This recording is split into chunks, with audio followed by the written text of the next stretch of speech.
Hi guys. So especially మరి ఈరోజు first time నేను రోబోట్ ఈవెంట్కి రావడం కూడా అండ్ మా ఫ్రెండ్స్ తో రావడం ఇది ఫస్ట్ టైం అందరూ.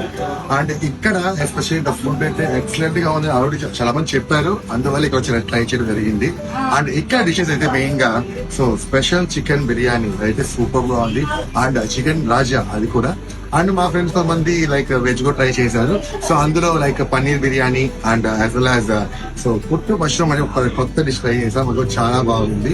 అండ్ ఇదే కాకుండా ఎస్పెషల్లీ మన రోబోట్ అనేది సో ఆంబియన్స్ ఎస్పెషల్లీ చాలా డీసెంట్ గా చాలా బ్యూటిఫుల్ గా ఉంది అనమాట. థిన్ లైటింగ్ లో డిన్నర్ చేస్తే చాలా బాగుంది. అండ్ మన కపుల్స్ కి ఎస్పెషల్లీ అండ్ ఫ్యామిలీ మెంబర్స్ కి ఎస్పెషల్లీ ఇదైతే ద పర్ఫెక్ట్ ప్లేస్ చెప్పొచ్చు అనమాట. ఇదే కాకుండా మేజర్ గా మనకి ఫుడ్ అనేది సర్వ్ చేయడం రోబోట్స్ చేపిస్తున్నారు, అది ద మేజర్ అట్రాక్షన్ ఇక్కడ. సో మన చిన్నపిల్లలు మామూలుగా వీటి చూసి బాగా అట్రాక్ట్ అవుతారు. ఇది ద మేజర్ పాయింట్ మన రోబోట్ ఈవెంట్ లో. ఓకే, సో ఈ సమ్మర్ కి ద బెస్ట్ ప్లేస్ అని చెప్పొచ్చు. సో ఫ్యామిలీ కానీ లేకపోతే కపుల్స్ కానీ ఈవెన్ ఫ్రెండ్స్ తో కూడా చిల్ అవ్వాలన్నప్పుడు ద బెస్ట్ ప్లేస్ అనమాట. So come and enjoy and eat. Thank you so much.